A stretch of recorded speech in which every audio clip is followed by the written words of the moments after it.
7వ అధ్యాయం. దీనిని బట్టి నా హృదయము వణకుచున్నది, దాని స్థలములో నుండి అది కదిలింపబడుచున్నది. ఆయన స్వరగర్జనమును వినుడి, ఆయన నోట నుండి బయలువెళ్ళు ధ్వనిని ఆలకించుడి. ఆకాశ వైశాల్యం అంతటి క్రింద ఆయన దాన్ని వినిపించును. భూమి అంతముల వరకు తన మెరుపును కనబడజేయును. దాని తరువాత ఉరుము ధ్వని గర్జించును.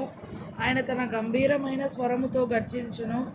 ఆయన ధ్వని వినబడినప్పుడు ఆయన మెరుపును నిలిపివేయడు. దేవుడు ఆశ్చర్యముగా ఉరుముధ్వని చేయును. మనము గ్రహింపలేని గొప్ప కార్యములను ఆయన చేయును. నీవు భూమి మీద పడుమని హిమముతోనూ వర్షముతోనూ మహావర్షముతోనూ ఆయన ఆజ్ఞయించుచున్నాడు.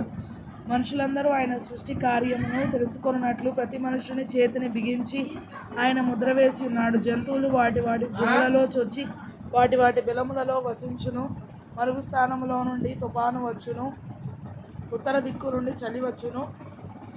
దేవుని ఊపిరి వలన మంచు పుట్టును, జలముల పైభాగమంతయు గట్టిపడును.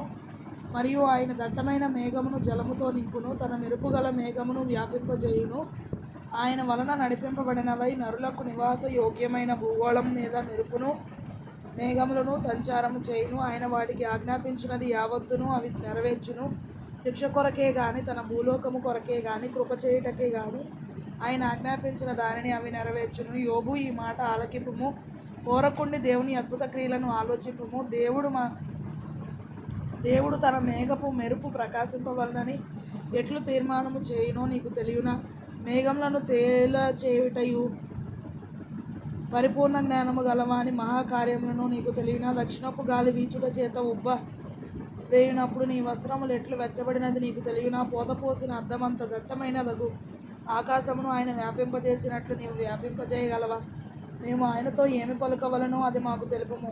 చీకటి కలిగినందున మాకేమీ తోచకున్నది. నేను పలుకుదునని ఎవడైనా ఆయనతో చెప్పదగునా? ఒకడు తాను నిర్మూలము కావాలనని కోరున ఉన్నతమైన మేఘములలో ప్రకాశించు ఎండ ఇప్పుడు కనబడకయున్నను. గాలి మేఘములను పోగొట్టి దాన్ని తేటగా కనపరచును.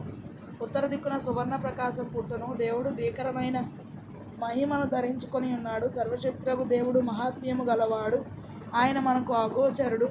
న్యాయమును నీతిని ఆయన ఏమాత్రమును చెరుపడు. అందువల్ల నరులు ఆయన యందు భయభక్తులు కలిగి ఉందురు. తాము జ్ఞానులమనుకొని వారిని ఆయన ఏమాత్రమును లక్ష్యపెట్టడు.